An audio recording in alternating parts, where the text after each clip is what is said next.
Amai. Guess what? Kuterwa nemhomo. Netuvana. Hanzi.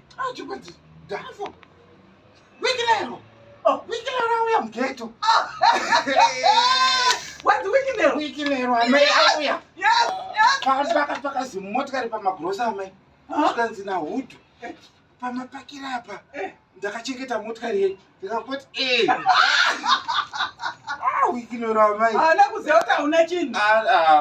Kuchata weya amai.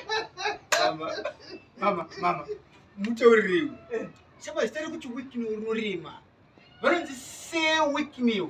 Iwe. Wanzwa. Unazvanzi na sirwicknell uchifamba netsoka. Idris, usatogonera mwana wangu pasi. Ikarekt yake hainombosiyana neyasirwicknell.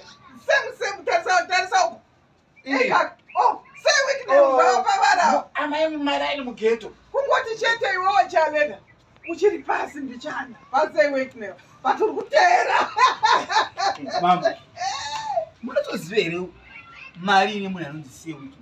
Mari yake ndinoiziva. Mama regai kutaurireyi. Mukona vese vane mari vese veve. Change. Kwari ndo change change. Aiwa iwe. Unoziva chandinodira sirwicknell.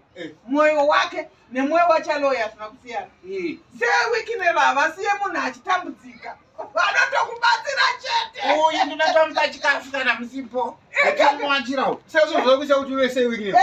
Mwoyo unenge wasirwicknell. Mama, imi sirwicknell vamukutora mukunotovaziva here. Ivavo mbinga huru. Svondo ndinoenda kuchechi. Ndichirara ndiriko zvaanoita. Iona zvigone. Ngekuti sirwicknell vakazodzwa nezodzo remari kani chale. Usati nzwisa. Zodzo remari.